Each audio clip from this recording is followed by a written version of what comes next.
Good evening everyone. So I hope आप सभी की प्रिपरेशन काफी अच्छी चल रही होगी। और जहां कहीं भी कोई भी डाउट आपको आ रहा होगा, आप बैंकिंग ज्ञान केंद्र के माध्यम से हर एक डाउट को क्लियर करते जा रहे होंगे। तो बैंकिंग ज्ञान केंद्र में आप सभी का बहुत बहुत स्वागत है। Good evening everyone. सो जैसे कि आप सभी देख पा रहे हैं, आज का हमारा स्पेशल सेशन है on how to face the interview. It's an important for banking promotion exam and this is Shweta Pandey. और काफी सारे पार्टिसिपेंट्स हैं हमारे साथ। और कुछ पार्टिसिपेंट्स अगर इच्छुक हैं या सभी पार्टिसिपेंट्स अगर इच्छुक हैं ये बताने के लिए कि आप सभी की इंटरव्यू प्रिपरेशन कैसी चल रही है, तो एक बार प्लीज डिस्कस करें।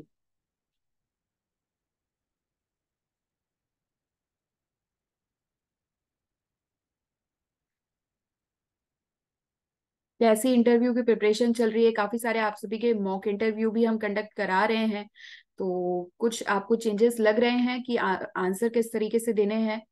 और एक बार आप अगर डिस्कस करेंगे तो इससे हमारे लिए ये चीज अच्छी हो पाएगी कि हम आपको और ज्यादा बेटर प्रोवाइड कर पाएंगे और बेहतर चीजें हम आपको प्रोवाइड कर पाएंगे। तो सभी पार्टिसिपेंट्स से रिक्वेस्ट है।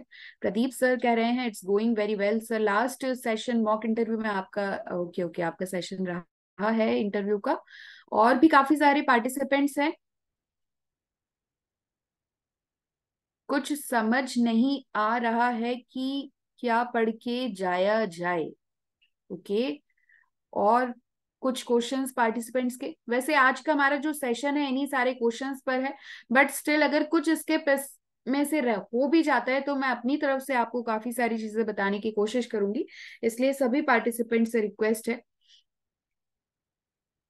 कि जो भी डाउट्स हैं आप एक बार कमेंट सेक्शन में जरूर बताएं, या आपकी प्रिपरेशन कैसी चल रही है, बैंकिंग ज्ञान केंद्र के माध्यम से आपकी प्रिपरेशन कैसी चल रही है, ये भी जरूर बताएं। और मनीष सर, मैं आपको ये बताना चाहूंगी कि आप सजेशंस के लिए कुछ प्रीवियस वीडियोस जरूर देखें जो कि हमारी मॉक इंटरव्यू से रिलेटेड हैं। सो आपको काफी सारे सेक्टर्स क्लियर हो जाएंगे कि क्या पढ़ के जाना है, कैसे पढ़ के जाना है, क्या प्रिपेयर करना है। ये सारे पॉइंट ऑफ व्यू आपको क्लियर होते जाएंगे। सो आई थिंक एक बार आप उन वीडियोस को जरूर गो थ्रू करें। और उसके बाद भी अगर कोई डाउट है तो फिर बैंकिंग ज्ञान केंद्र है आपके लिए, आपके डाउट्स क्लियर करने के लिए और आपको एक बेस्ट इंटरव्यू देने के लिए, एक प्रिपेयर करने के लिए हम सभी आपके साथ हैं। सो आई थिंक काफी सारे पार्टिसिपेंट्स के यहाँ पर रिप्लाई आ चुके हैं। और आई होप कि आप सभी की प्रिपरेशन काफी अच्छी जा रही है, इट्स गोइंग वेरी वेल। और अगर कहीं भी डाउट है तो एक बार फिर मैं आपसे कहूंगी कि आप डाउट क्लियर कर सकते हैं। तो क्या आप सभी पार्टिसिपेंट्स रेडी हैं आज के सेशन के लिए? आज का सेशन हम स्टार्ट करें। Yes ma'am. ओके। तो पुष्पेंद्र जी का यहाँ पर मैसेज आ चुका है, बाकी सभी पार्टिसिपेंट्स का मैसेज क्यों नहीं आ रहा है? आज हमारे साथ कौन से पार्टिसिपेंट्स है जल्दी से देख लेते हैं। तो अभिषेक जी, जूही जी, मनीष जी, ओम प्रकाश जी, पुष्पेंद्र जी, सोमदत्त जी, सुनील जी, टीना जी, प्रदीप जी। तो लास्ट में शायद पार्टिसिपेंट का नाम नहीं लिखा हुआ है, तो प्लीज आप अपना नाम जरूर यहाँ पर मेंशन करें और सेशन को हम स्टार्ट करते हैं। देखिए, सबसे पहले तो हमारा क्वेश्चन है व्हाट इज एन इंटरव्यू। क्या लगता है आप सभी को इंटरव्यू क्या होता है? ऐसा क्या चेक किया जाता है इंटरव्यू में कि ये सबसे ज्यादा डर हमें इंटरव्यू के नाम से ही लगता है, चाहे कोई भी फील्ड हो। जैसे ही इंटरव्यू की बात आती है तो हमें थोड़ा सा टेंस्ड हम हो जाते हैं। तो क्या आप बताना चाहेंगे कि इंटरव्यू क्या है? Test of behaviour and personality. It's all about personality test.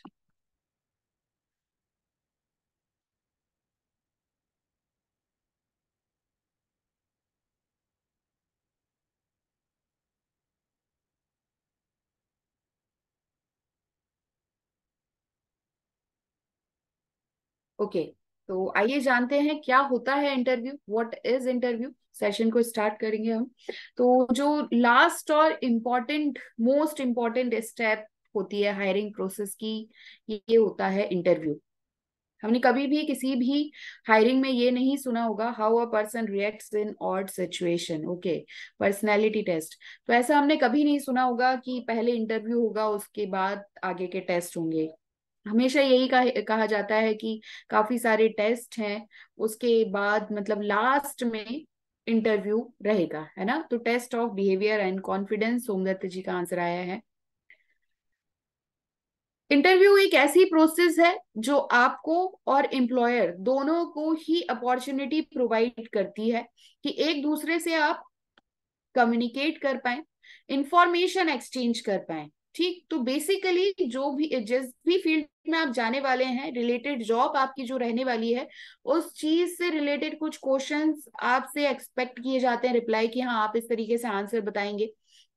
तो exchange information and come to tentative conclusions about working together. तो हमने यहाँ पर 3 स्टेप पढ़ी।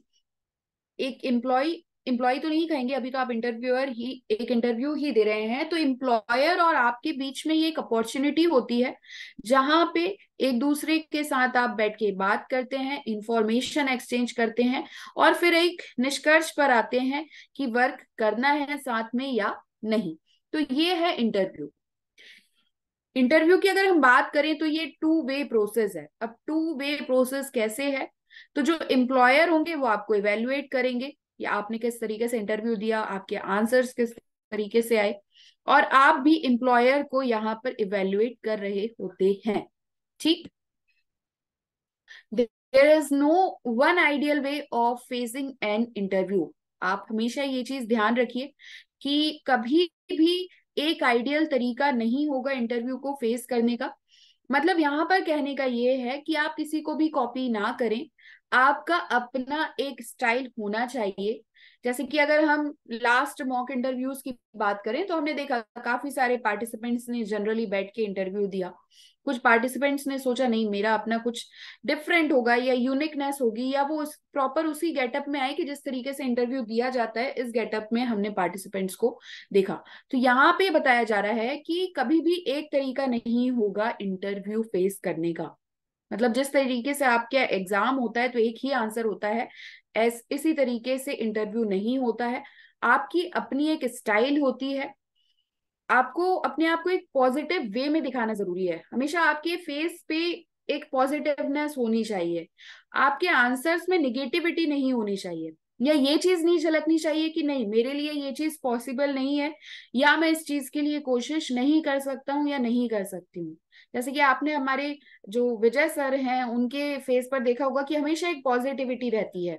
आंसर जैसे भी सर रिप्लाई करते हैं तो काफी पॉजिटिव वे में और एक एंथुजियास्टिक मैनर। तो एंथुजियास्टिक मैनर मतलब एक खुशी के भाव में, एक मुस्कुराहट के साथ, एक पॉजिटिविटी के साथ जब आंसर रिप्लाई किया जाता है तो वो ज्यादा इफेक्टिव होता है।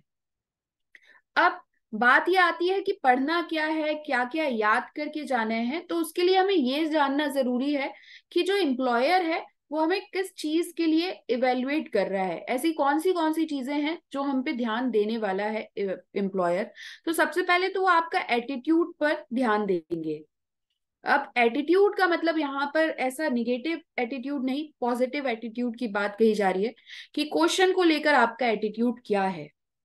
जैसे मान लीजिए कोई भी सोशल सिक्योरिटी स्कीम के बारे में आपसे पूछा गया, और ये बताया गया कि आपसे पूछा गया कि क्या हम समाज सुरक्षा से संबंधित स्कीम में कुछ और अच्छा कर सकते हैं, बेहतर कर सकते हैं, या फिर इसके लिए हमें कुछ और उपाय देखने चाहिए, या आप कुछ उपाय बताएं। तो यहाँ पर आपको पॉजिटिव होके आंसर देना है कि जी सर बिल्कुल हमारे जो स्कीम्स हैं ये काफी अच्छा बेहतर वर्क कर रही हैं, बट इसे और अच्छा करने के लिए मैं अपनी तरफ से ये स्टेप्स ले सकता हूँ या ले सकती हूँ। तो इस तरीके से रिलेटेड जॉब या रिलेटेड पोस्ट आपकी जो भी है उससे रिलेटेड आपको एक पॉजिटिव एटीट्यूड रखना है अपना। ठीक, अपियरेंस सबसे ज्यादा मैटर करता है, तो आपका अपियरेंस आपको हर एक चीज का ध्यान रखना है।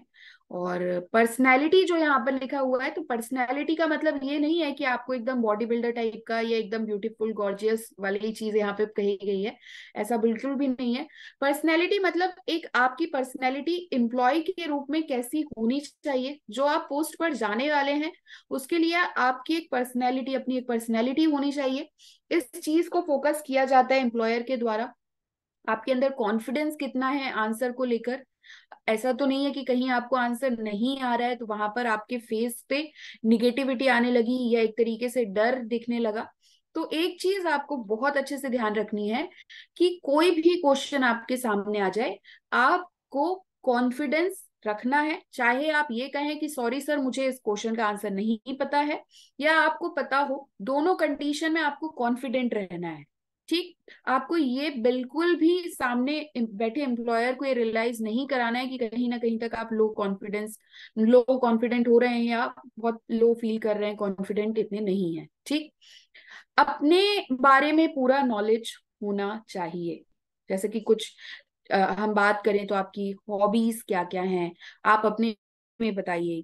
आपकी पॉजिटिव्स बताइए, नेगेटिव्स बताइए, स्ट्रेंथ बताइए, वीकनेसेस बताइए। आप कैसे अपनी हॉबी को वर्क फील्ड में इम्प्लाई करेंगे। जैसे मान लीजिए किसी की हॉबी है पेंटिंग करना, है ना, तो अब आपने पेंटिंग जो हॉबी है उसे आप वर्क फील्ड में कैसे रिलेट कर सकते हैं। तो इस तरीके से आप ये कह सकते हैं कि जिस तरीके से मैं पेंटिंग करते टाइम काफी फोकस्ड होके हर एक चीज को बहुत क्लियर रखता हूँ कि कहीं ना कहीं तक चीजें खराब ना हो जाए, इस चीज को मैं इम्प्लाई करूंगा।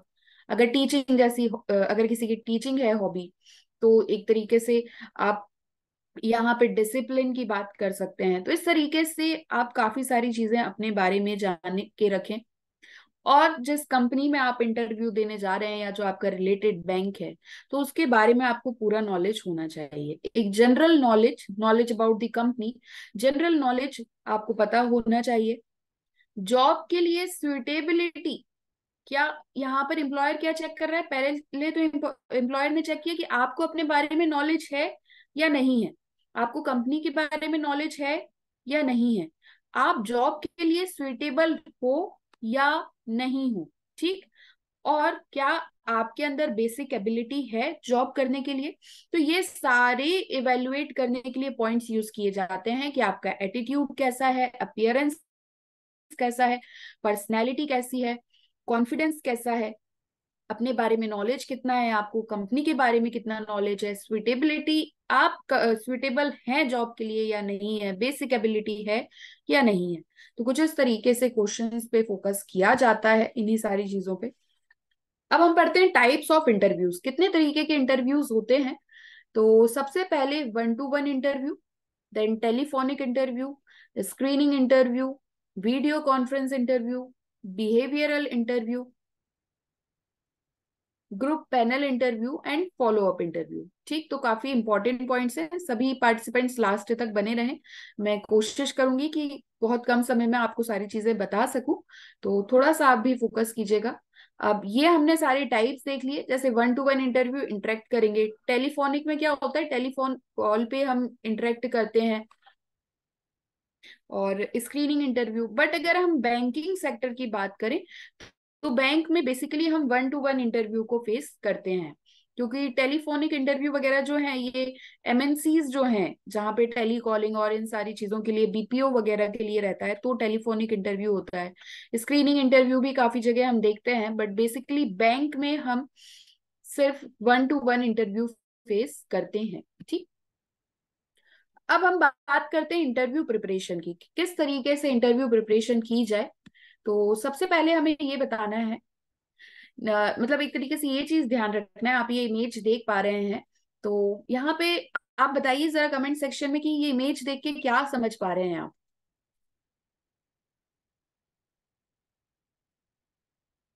एक बार कमेंट सेक्शन में बताइएगा।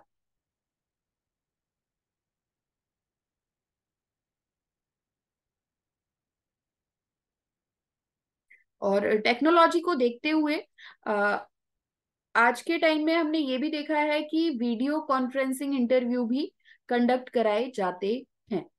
ठीक, तो इस तरीके से काफी सारे इंटरव्यूज हैं, अलग अलग टाइप्स हैं।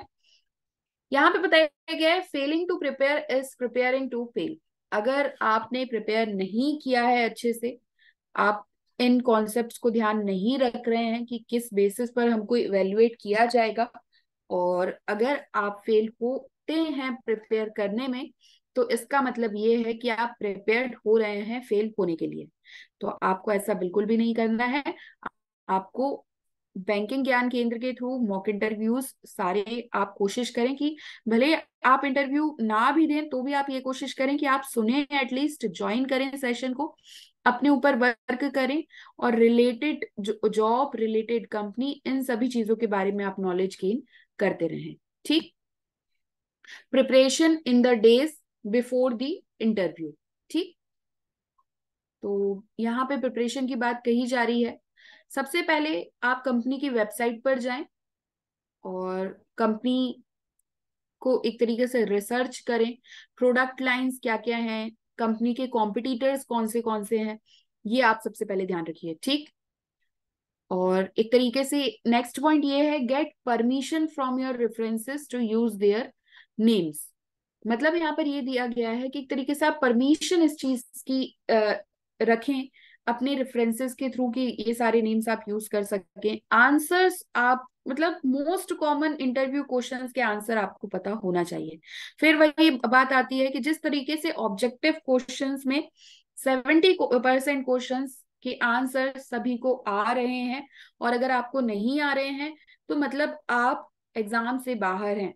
ठीक उसी तरीके से इंटरव्यू में भी कुछ कॉमन क्वेश्चंस हैं, और वो क्वेश्चंस के आंसर्स आपको देना आने चाहिए, जैसे कि आपकी हॉबी क्या है, आपकी स्ट्रेंथ क्या है, आपकी वीकनेस क्या है, कुछ टर्मिनोलॉजीज और बैंक के बारे में। ठीक। अब कुछ क्वेश्चंस देख लेते हैं जो काफी टाइम पूछे गए हैं, फ्रिक्वेंटली आस्क्ड इंटरव्यू क्वेश्चंस। तो सबसे पहले तो जैसे कि मान लीजिए यहाँ पर क्वेश्चन है, tell me something about your self पर पार्टिसिपेंट में से कोई बताना चाहेंगे, इस क्वेश्चन का आंसर देना चाहेंगे? सिर्फ अपने आप का इंट्रोडक्शन देना है। पार्टिसिपेंट्स में से कोई अगर बोलना चाहें तो बिल्कुल बोल सकते हैं।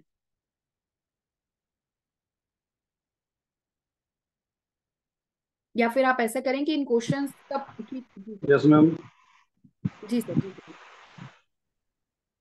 हेलो। जी सर। जी सर। जी मनीष सर। हेलो।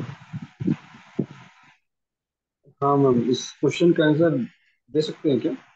हाँ हाँ, बिल्कुल बिल्कुल सर, आप सभी पार्टिसिपेंट्स के लिए ये ओपन क्वेश्चन है, आप जरूर आंसर बता सकते हैं। मैम, ये जो क्वेश्चन है, tell me something about yourself. जी। तो मैम, इसका आंसर मतलब मेरे हिसाब से यदि मेरे से पूछा जाएगा तो मैं ये बोलूँगा, माई सेल्फ मनीष कुमार। अ, मैं बेसिकली मैं धनबाद झारखंड का रहने वाला हूँ, और मैं पिछले 6 साल से बैंक में एज ए कैशियर के रूप में काम कर रहा हूँ। जी सर। जी सर। ओके सर, तो आपका आंसर काफी अच्छा रहा सर। इसी तरीके से और भी काफी सारे पॉइंट्स हैं।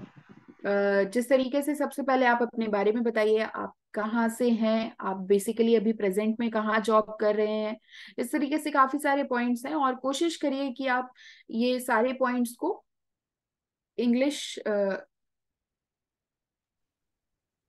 इंग्लिश लैंग्वेज में यूज करें। और एक चीज और मैं आपको बताना चाहूंगी कि जिस तरीके से हम माई यस सेल्फ मैम। का यूज करते हैं, अगर अगर माई सेल्फ की जगह जैसे कि हम ये बोलें दिस इज, जैसे कि आप कहें दिस इज मनीष गुप्ता, तो ये थोड़ा ओके। सा बेटर रहेगा।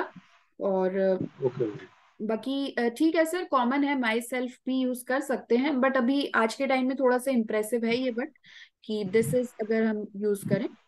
और हिंदी में तो हम नॉर्मल बोलते ही हैं कि मेरा नाम। ओके मैम, बस सामने बोलने पे गलती पता चल गई मैडम, हम मतलब क्या गलत कर रहे हैं, इसलिए मैंने आप मतलब आंसर रखा मैम। बिल्कुल बिल्कुल सर, आप सभी पार्टिसिपेंट्स को भी मैं ये कहूंगी कि क्वेश्चंस को थोड़ा सा आप ऐसे, ये आप क्वेश्चंस लिख लीजिए, आप एक बार प्रिपेयर कर लीजिए इसके लिए कि मुझे क्या बोलना है, तो वो एक परफेक्शन आ जाएगा आंसर्स में। नेक्स्ट क्वेश्चन है, what do you know about this company. आप कंपनी के बारे में क्या जानते हैं।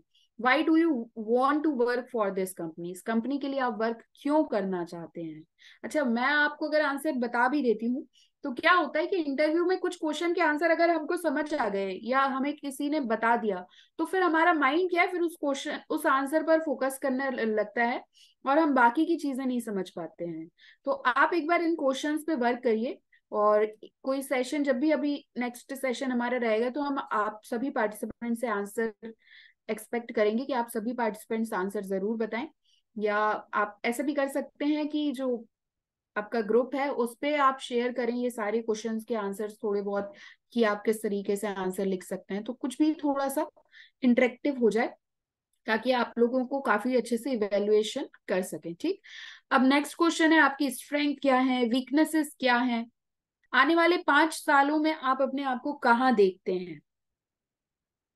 तो जैसे कि इस क्वेश्चन को थोड़ा सा ऐसे समझिए, लास्ट शायद मॉक इंटरव्यू में ये क्वेश्चन पूछा गया था कि आप आने वाले 5 सालों में अपने आप को कहाँ देखते हैं। तो जहां तक है मेरे ध्यान में, तो ये आंसर आया था कि मुझे, मैं इस बैंक में वर्क कर रहा हूँ, तो आने वाले 5 साल में मैं इसी बैंक में।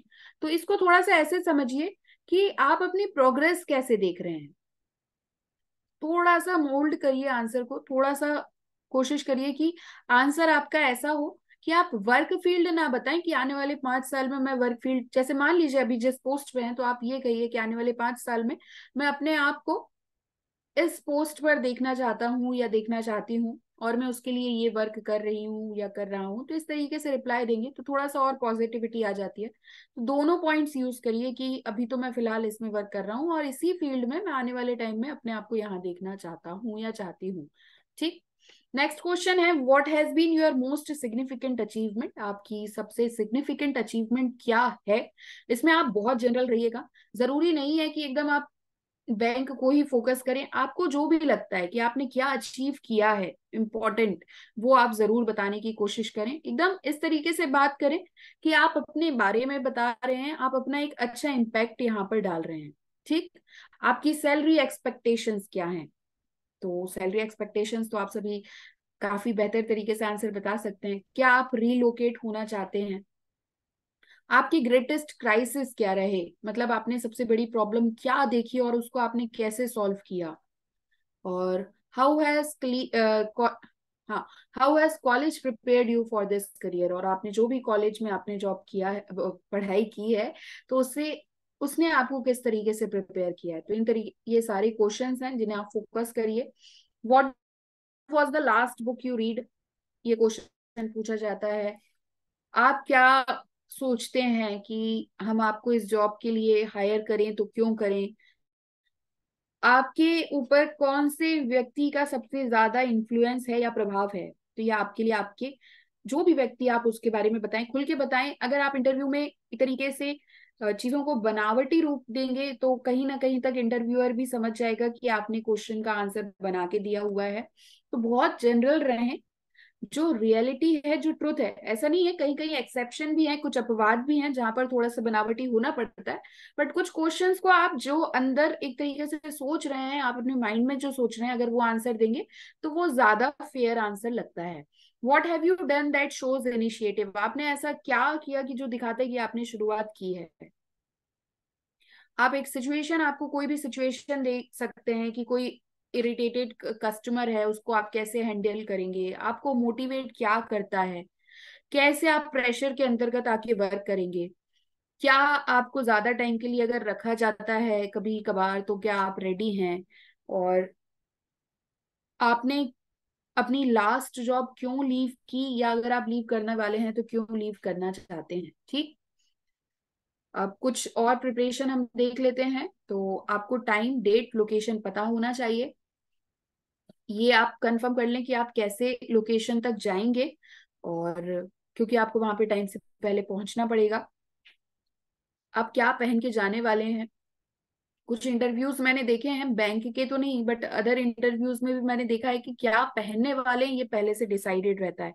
और कुछ पार्टिसिपेंट्स तो वो जो भी वियर करने वाले हैं उसको पहन के और फिर इंटरव्यू देने के लिए जाते भी हैं मॉक इंटरव्यू में, कि मैं इस तरीके से जाऊंगा, ये गेटअप रहेगा और ये गेटअप के साथ मैं ये सारा वर्क करूंगा। फुट वियर्स का भी बहुत अच्छे से ध्यान रखिए। क्या होता है कि कभी कभी पार्टिसिपेंट्स जितने भी हैं, और काफी लोग क्या करते हैं कि इंटरव्यू पे जाने के लिए एकदम न्यू फुटवियर खरीद लेते हैं। अब वो कहीं आपको दिक्कत दे या टाइट है पैर में, तो इस तरीके की बहुत छोटी छोटी प्रॉब्लम आती हैं। तो ये ध्यान रखिए कि जो भी आप फुटवियर पहनने वाले हो उसको एक दो बार पहले से पहन लिया हुआ आपने, तो आपको वो दिक्कत ना करे। तो इस तरीके से ये बहुत माइनर माइनर सी चीजें हैं जिन्हें आपको ध्यान रखना पड़ेगा। और साइकोलॉजिकल या फिजिकल बैगेज के साथ एक तरीके से इंटरव्यू के लिए ना जाएं। मल्टीपल कॉपीज रखें अपडेटेड रिज्यूमे की, ठीक है। एक नोटपैड, एक पेन जरूर रखें। जैसे ही आप वेन्यू पर जाएं, तो यहाँ पे ये पता होना चाहिए कि रिसेप्शनिस्ट को ये पता हो कि आप इंटरव्यू के लिए आए हुए हैं। नहीं तो पता चला आप जाके बैठे हुए हैं, इंटर रिसेप्शनिस्ट को भी नहीं पता और आप इंटरव्यू के लिए वेट कर रहे हैं। तो जाकर इन्फॉर्म जरूर कर दें, ऐसे ना सोचे कोई नहीं बोल रहा है तो मैं भी नहीं जाऊँ। इन्फॉर्म कर दें कि मैं इंटरव्यू के लिए आया हूँ या आई हूँ। वॉशरूम अगर आप जाना चाहें फ्रेशन अप होने के लिए, बिल्कुल जा सकते हैं। च्युइंगम वगैरह आप ना खाएं। और आप एक चीज के लिए ये श्योर रहें कि कैसे आपको इंटरव्यूअर्स का नेम करेक्टली प्रोनाउंस करना है, ठीक।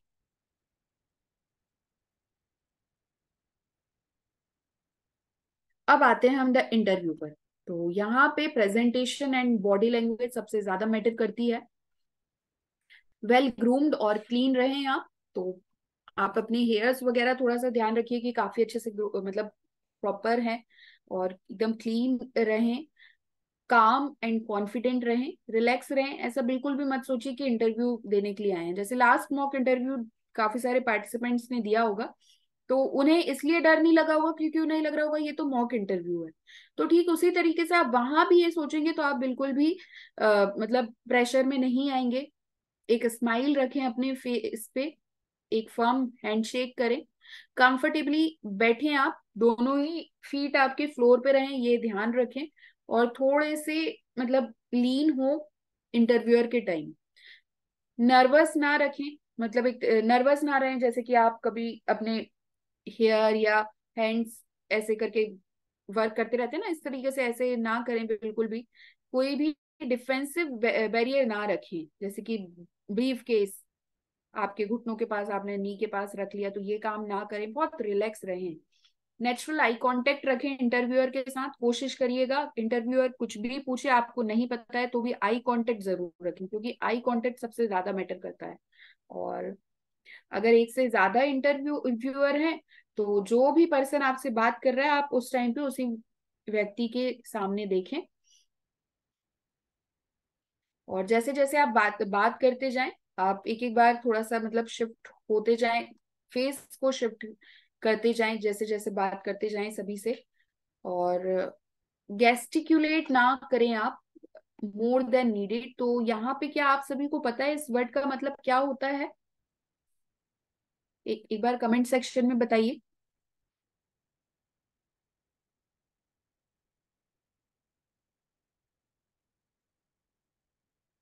तो यहाँ पे ये बताया गया है कि इशारा करना है ना।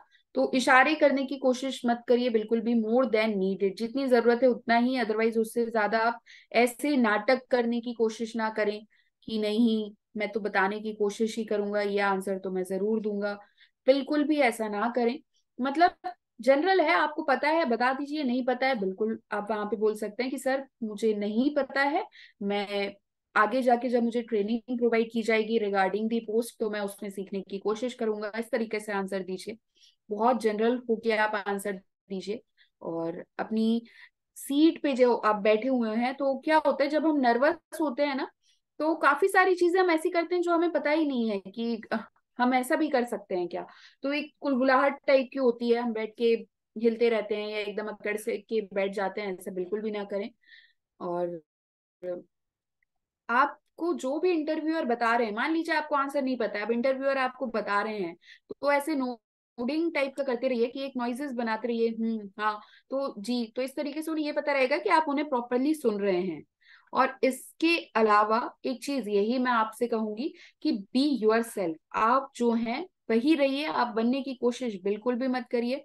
आप नेचुरल रहेंगे तो ज्यादा इफेक्टिव होगा। अगर आप थोड़ी भी बनने की कोशिश करेंगे तो जो इंटरव्यूअर हैं वो काफी टाइम से इंटरव्यू ले रहे हैं और वो ये चीज समझ जाएंगे कि आप कुछ तो बनावटी होने की कोशिश कर रहे हैं। और ये सारी चीजें हेल्प करेंगी इंटरव्यूअर को आप पर कॉन्सेंट्रेट करने के लिए, और ना कि इस पे कि आप इंटरव्यू में क्या कर रहे हैं, है ना, आप क्या आंसर दे रहे हैं ये इतना फर्क नहीं पड़ता है।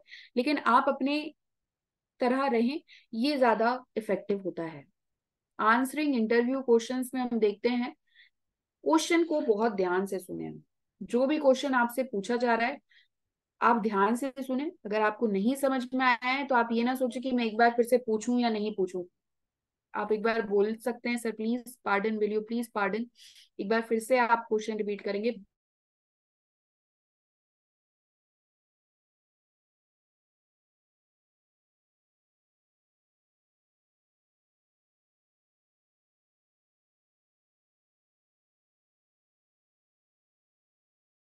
काफी सारे पार्टिसिपेंट्स हैं, बहुत पोलाइटली आंसर देते हैं, बहुत ही अच्छे से। ठीक, तो केयरफुली सुने पहले तो, और नहीं तो पोलाइटली आप क्लेरिफिकेशन के लिए पूछ सकते हैं। जब आप आंसर दे रहे हैं तो एक बार ऐसे रुके, पॉज करें, फिर बोले जी सर।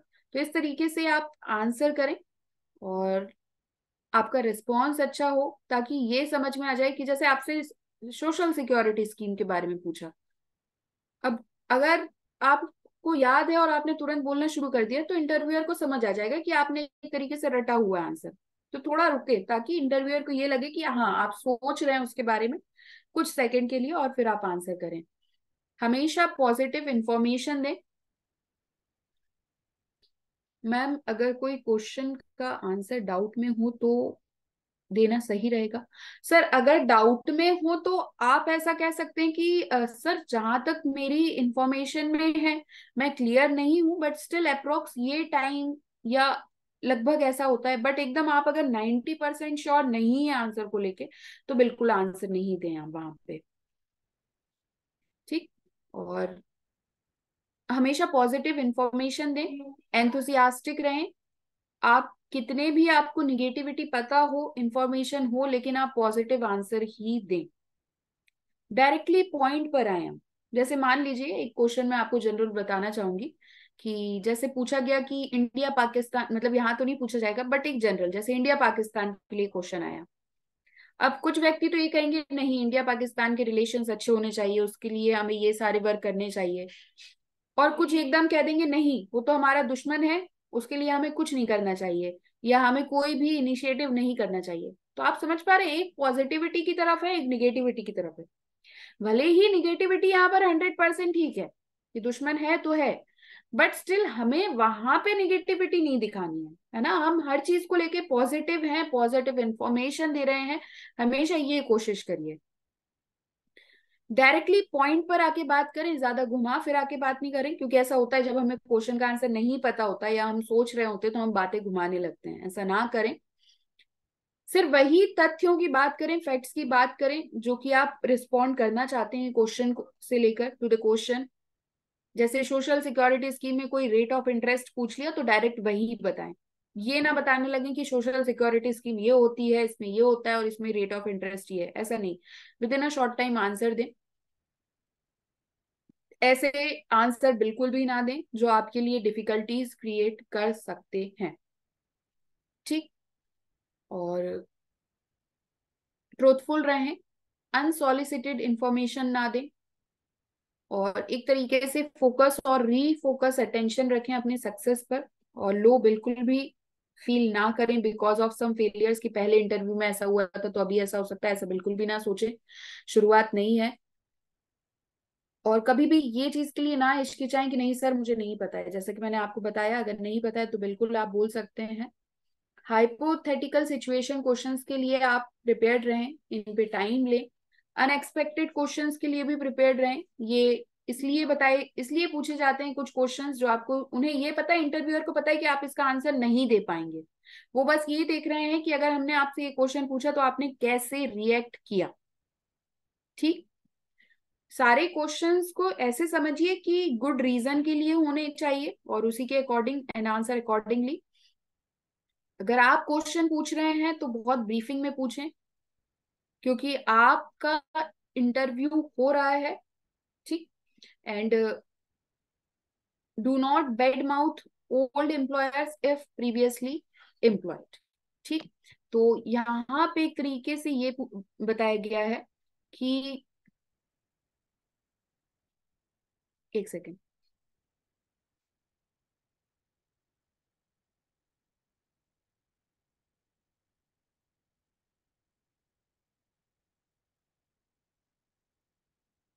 हाँ, तो यहाँ पे बताया गया है कि आप एक तरीके से खराब चेहरे ना बनाएं, अगर प्रीवियसली एम्प्लॉयड रहे भी हैं आप, ठीक।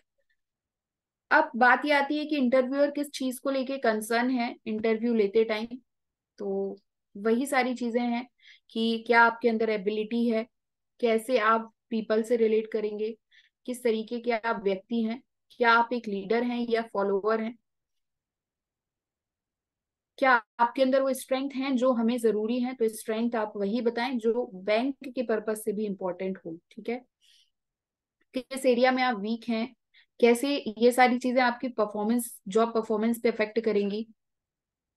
प्रीवियस कंपनी में आपके क्या मतलब एक तरीके से कंट्रीब्यूशन रहा। जैसे लास्ट सेशन में एक इंटरव्यूअर, जब हम इंटरव्यू ले रहे थे तब उन्होंने बताया था कि मैं इस कंपनी में रहा हूँ और यहाँ पे मैंने इस तरीके से वर्क किया है, और आपकी क्या एम्बिशंस हैं, क्या ये रियलिस्टिक हैं, क्या ग्रोथ पोटेंशियल है आपके अंदर, अदर इंटरव्यूअर्स कैसे रिएक्ट करेंगे, क्या इस व्यक्ति को ऑफर मिलेगा। तो हमेशा ध्यान रखिए 7 to 10% वो होता है जो आप कह रहे हैं, इज वॉट यू से। 20 to 30% आप कैसे बोल रहे हैं, और 60 to 80% फोकस करता है आपकी इमेज को, आपकी बॉडी लैंग्वेज को, और पूरा आपने इम्प्रेशन कैसे क्रिएट किया। क्योंकि इंटरव्यूअर को ये पता है कि अगर आप कोई एग्जाम देकर आए हैं या जॉब करके आए हैं तो नॉलेज तो आपको है, लेकिन आप कैसे प्रेजेंट कर रहे हैं ये सबसे ज्यादा मैटर करता है, ठीक। आपकी एक पॉजिटिव इमेज पड़नी चाहिए। कुछ फ्यू मॉक इंटरव्यू अगर आप कंडक्ट करना चाहें, ताकि देखते हैं हम हमने आज क्या सीखा। तो कोई क्वेश्चन, आप सभी पार्टिसिपेंट्स में से अगर किसी का कोई भी क्वेश्चन है तो जरूर एक बार कमेंट सेक्शन में पूछ सकते हैं। अदरवाइज हम आज के सेशन को यहाँ एंड करते हैं। तो कोई क्वेश्चन है क्या किसी भी पार्टिसिपेंट का, तो एक बार जरूर पूछ सकते हैं।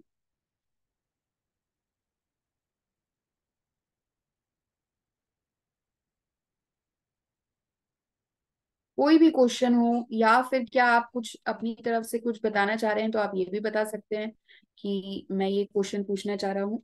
तो ये सारे सेशन में आप एक बार क्वेश्चन जरूर पूछ लीजिए, और उसके बाद फिर हम सेशन को एंड करते हैं।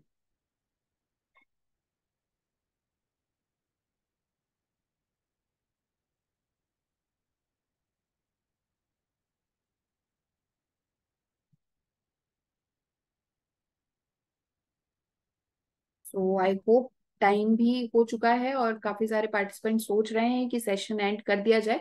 तो नेक्स्ट सेशन में अगर आपकी कोई डाउट है तो आप जरूर पूछ सकते हैं। और इसी के साथ हम आज का सेशन यही एंड करते हैं।